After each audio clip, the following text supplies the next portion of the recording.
Welcome to the Chemistry World. Subscribe imruchiupadhyay YouTube channel and press the bell icon for more latest update.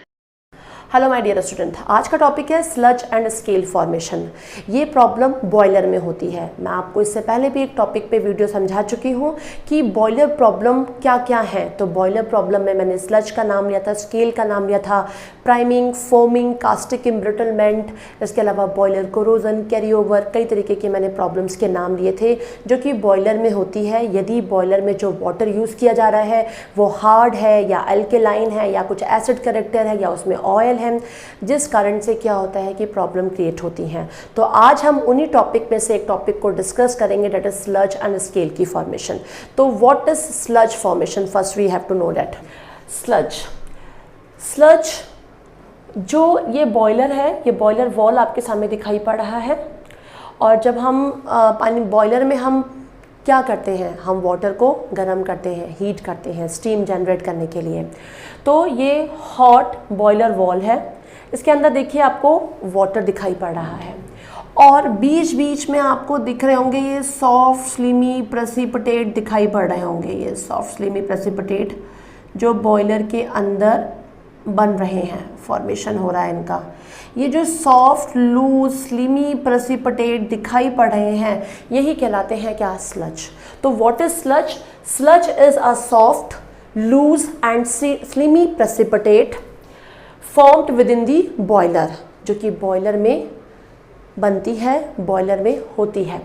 तो ये आपको diagram है, इस diagram में समझ में भी आ रहा होगा कि ये एक बॉयलर वॉल है जिसमें हमने पानी लिया हुआ है, वाटर लिया हुआ है।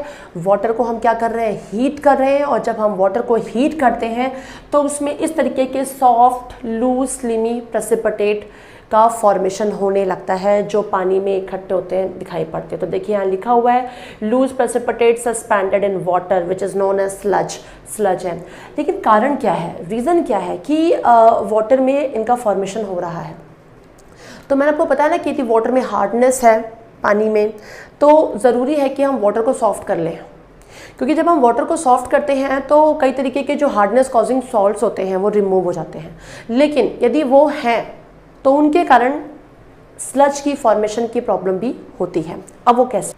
तो sludge are formed by a substance which have greater solubility in hot water than in cold water. ठीक है, वो ऐसे सब्सटेंस से स्लज का फॉर्मेशन होता है जिनमें सॉलिबिलिटी हॉट वाटर में जिनकी ज़्यादा होती है कंपेयर टू कोल्ड वाटर, जैसे कि magnesium carbonate, magnesium chloride, calcium chloride, magnesium sulfate. As we know very well, this is our hardness causing salts and these are the permanent hardness. ये क्या है? permanent hardness है जिनके कारण hardness होती है और इनको रिमूव करने के लिए हमें कुछ प्रोसेस को अप्लाई करना पड़ता है, कुछ प्रोसेस ट्रीटमेंट लगाने पड़ते हैं, तब जाके ये हार्डनेस कॉजिंग सॉल्ट्स रिमूव होते हैं। तो दीज आर परमानेंट हार्डनेस और इनके कारण देखिए स्लज का फॉर्मेशन हो रहा है। और इनके बारे में बताया जा रहा है कि they have a greater solubility in hot water than a cold water.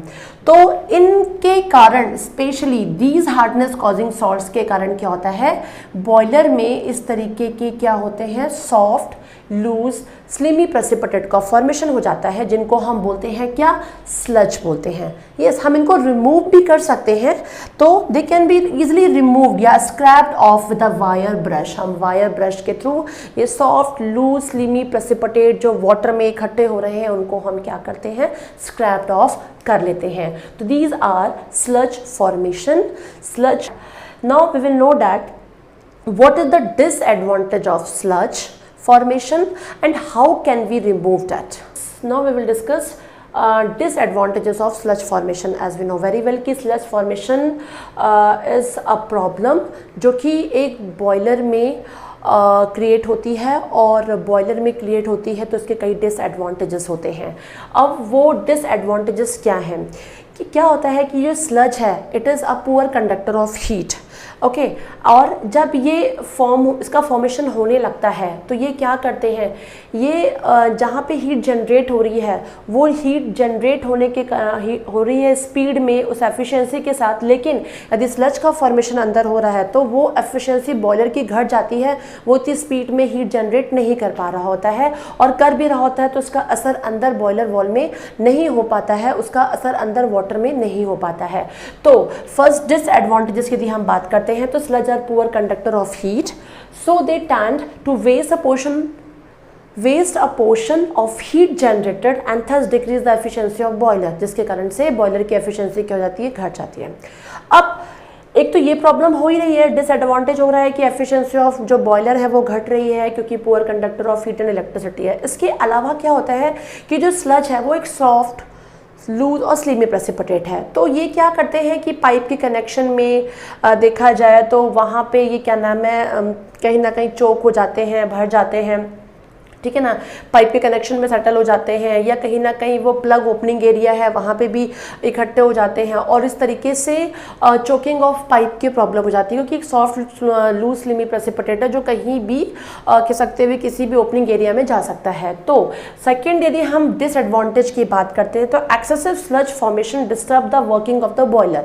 क्यों करता है वर्किंग, बॉयलर की वर्किंग को disturb? Because it settles in the region of poor water circulation such as pipe connection।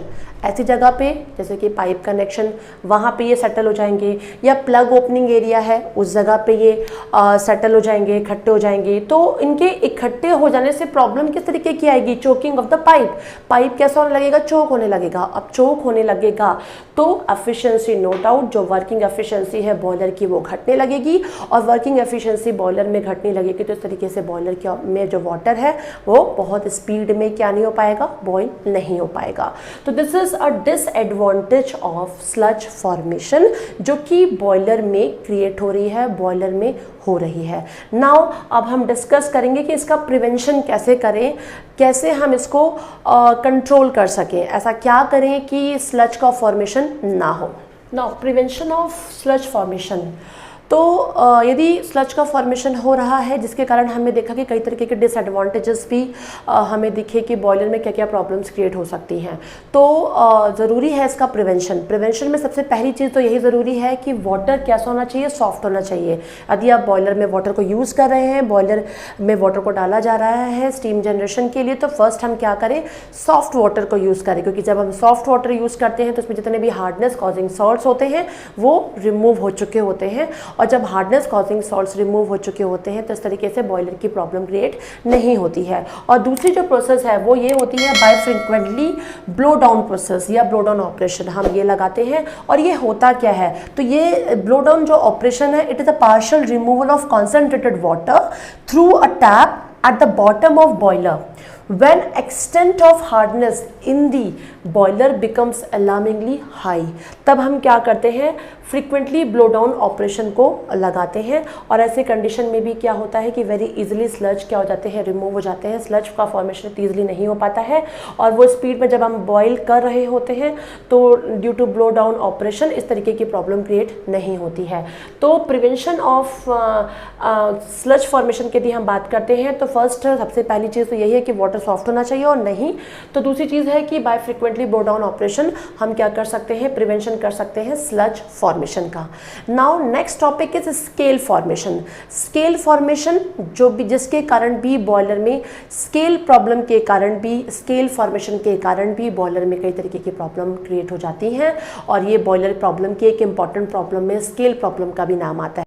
Now scale problem जो कि boiler में हो रही है, और स्केल जो फॉर्मेशन है, ये स्केल फॉर्मेशन के कारण भी बॉयलर में ये एक ऐसा प्रॉब्लम है जो बहुत जल्दी रिमूव नहीं होता, और it is a very serious problem in boiler.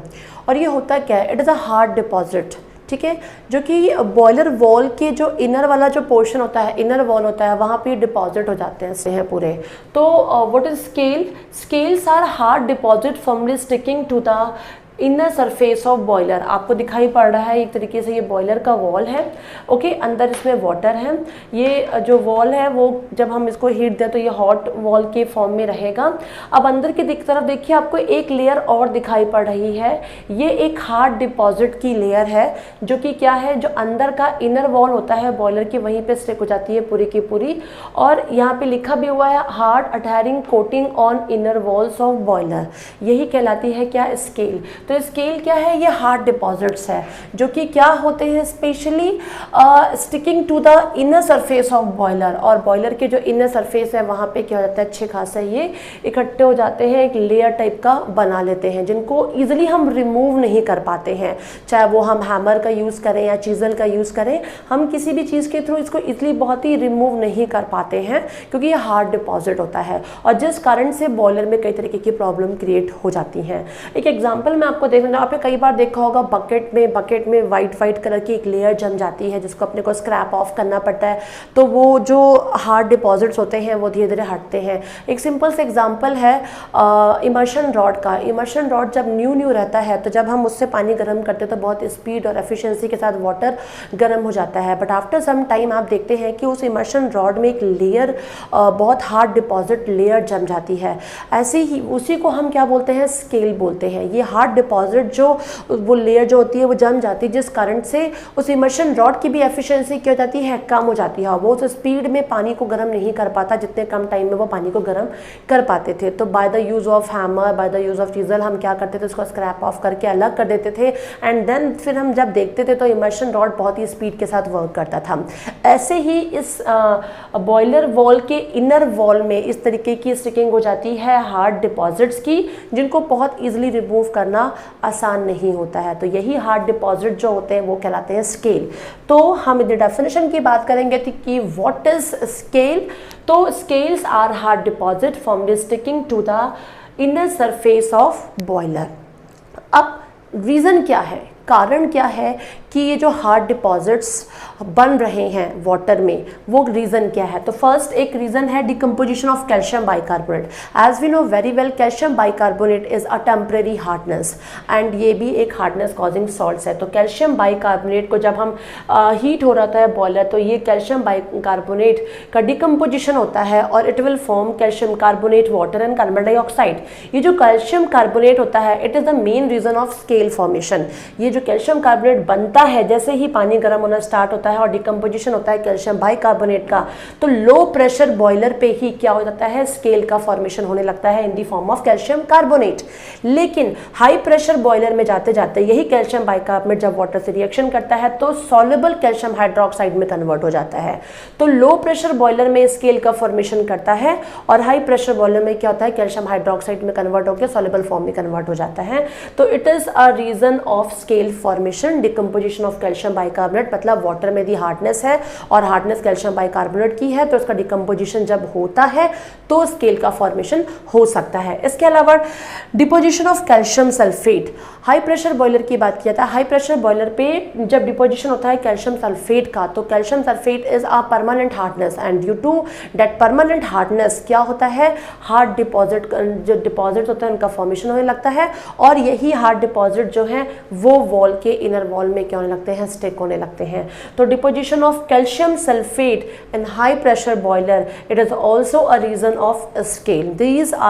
these two reasons are very important, and ये मेन रीजंस हैं स्केल फॉर्मेशन के। नाउ अब हम ये जानेंगे कि हम कैसे इस पे कंट्रोल करें और इससे क्या क्या तरीके की प्रॉब्लम आती है बॉयलर में। Now disadvantages of scale formation. तो सबसे पहला है वेस्टेज ऑफ फ्यूल। क्यों? क्योंकि हमने आपको बताया यहाँ पे कि बॉयलर वॉल में अंदर की तरफ ये स्टिक हो जाते हैं पूरे के पूरे हार्ड डिपॉजिट्स, और जब हम बॉयलर वॉल को गर्म कर रहे होते हैं, बॉयलर को हीटअप कर रहे होते हैं, तो ये जो हार्ड डिपॉजिट्स होते हैं वो पुअर कंडक्टर ऑफ क्या होते हैं, हीट होते हैं, और वो क्या करते हैं, बहुत टाइम लेते हैं अंदर के सरफेस को, अंदर के एरिया को गर्म करने को, क्योंकि वो हार्डनेस के कारण, जो हार्डनेस कॉजिंग सॉल्ट्स के कारण जो डिपॉजिट्स वहाँ इकट्ठे हो गए हैं, वो डिपॉजिट इतने हार्ड होते हैं कि इनको हम इजीली रिमूव नहीं कर पाते, और जिस कारण से वेस्टेज ऑफ फ्यूल की जो वाटर कम से कम टाइम पे गर्म हो रहा था वो बहुत अच्छा खासा टाइम लेगा, और टाइम लेने के बाद क्या करेगा, गर्म कर पाएगा अंदर के एटमॉस्फेयर को, अंदर पानी को गर्म कर पाएगा। तो first is wastage of fuel due to hard deposits, जो कि कहाँ है, इन द सरफेस पे स्टिक हो चुके हैं। The lowering of boiler safety. अब क्या होता है कि कंटिन्यूसली आप इस चीज़ को बॉयल कर हीटअप करते जा रहे हो, बॉयलर वॉल को गर्म कर रहे हो, तो इससे क्या होता है कि वो जो मटेरियल है वो वीक होने लगता है, कंटिन्यूसली हो रहा है, क्योंकि उसकी एक्सेस टाइम पर हम उसको हीट करते जा रहे हैं, लेकिन अंदर के जो सरफेस है, अंदर का जो एरिया है, वो टाइम ले रहा है उसको हीटअप करने में, अंदर के एरिया को। तो इस तरीके से क्या होता है कि यदि हम इसकी बात करते हैं तो बॉयलर सेफ्टी की बात करते हैं, तो ये सेफ्टी के मामले में भी क्या हो जाता है, हम नहीं कह सकते कि ये सेफ होगा बॉयलर, क्योंकि ऐसे कंडीशन में क्या होता है कि सडन एक्सप्लोजन के चांसेस होते हैं, या अंदर क्रैकिंग की प्रॉब्लम आ सकती है, या लीकेज की प्रॉब्लम आ सकती है, क्योंकि हम स्पीड पे कंटिन्यूसली हीटअप करते जा रहे हैं, बट अंडर का एटमॉस्फेयर क्या है, ड्यू टू वो हार्ड डिपॉजिट्स के कारण नहीं हीटअप कर पा रहा है। तो lowering of boiler safety, boiler की सेफ्टी भी क्या होती है, कम हो जाती है। देन डिक्रीज इन एफिशिएंसी, और ऑब्वियस ये बात है, पानी जितनी तेजी से गर्म हो रहा था, जितनी एफिशिएंसी के साथ बॉयलर वर्क कर रहा था, उतनी एफिशिएंसी के साथ बॉयलर फिर वर्क नहीं कर पाता है। And danger of explosion, due to that reason explosion के भी चांसेस रहते हैं कि कभी भी वो एक्सप्लोड हो सकता है। तो these are the disadvantages of scale formation. Now prevention की बात करते हैं कि प्रिवेंशन क्या है कि स्केल का फॉर्मेशन ना हो, क्योंकि scale formation is very major problem, एक ये सीरियस प्रॉब्लम है जो बॉयलर में होती है, और वेरी इजीली हम इसको रिमूव भी नहीं कर पाते हैं। तो प्रिवेंशन के लिए हम बात करते हैं तो it is done by using various external and internal treatment method. I think आप सभी लोग अच्छी तरीके से जानते होंगे what is external treatment and what is internal treatment method for water, क्योंकि मैंने ये पहले भी वीडियो बनाए हुए हैं जिसमें एक्सटर्नल ट्रीटमेंट और इंटरनल ट्रीटमेंट को समझाया हुआ है। मैं तो शॉर्ट में समझाना चाहूँगी, वाटर यदि हार्ड है, या वाटर में एसिड करेक्टर है, या वाटर में कुछ ऐसी चीज़ें हैं जिनके कारण प्रॉब्लम क्रिएट हो सकती है, तो हम कुछ एक्सटर्नल ट्रीटमेंट वाटर के सॉफ्टनिंग के लिए लगाते हैं, और उसके बाद हम इंटरनल ट्रीटमेंट लगाते हैं जो कि बॉयलर के अंदर होता है।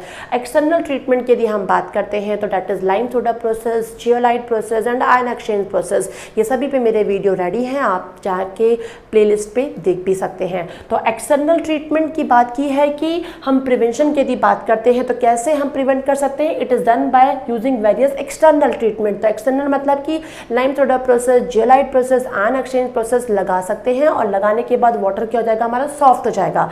And internal treatment method, internal treatment method वो होती है जो कि बॉयलर के अंदर ही की जाती है। यदि वाटर में थोड़ी बहुत हार्डनेस है तो हम इसमें इंटरनल ट्रीटमेंट का मैथड लगाते हैं, like that is a conditioning. जैसे कि external treatment is a doing shampoo in hair, कि हम अपने बालों में क्या कर रहे हैं, शैम्पू कर रहे हैं, that is a external treatment, क्योंकि बाल बहुत गंदे थे, पानी में बहुत ज़्यादा हार्डनेस थी, तो हमने क्या किया, उसको सॉफ्ट करने के लिए एक्सटर्नल ट्रीटमेंट लगाया। लेकिन बालों को जब हमने शैम्पू किया तो थोड़ी बहुत हमें लग रहा है कि बाल शाइन नहीं मार रहे हैं, थोड़ी बहुत कमियां लग रही हैं, तो हम कंडीशनिंग करते हैं। इसी तरीके से आफ्टर एक्सटर्नल ट्रीटमेंट हम इंटरनल ट्रीटमेंट करते हैं, that is the internal conditioning method, जो कि बॉयलर के अंदर ही की जाती है, और करने के बाद पानी हमारा पूरा का पूरा सॉफ्ट हो जाता है। और जब यदि वाटर सॉफ्ट है तो ना स्लज की फॉर्मेशन होगा, ना ही स्केल का फॉर्मेशन होगा।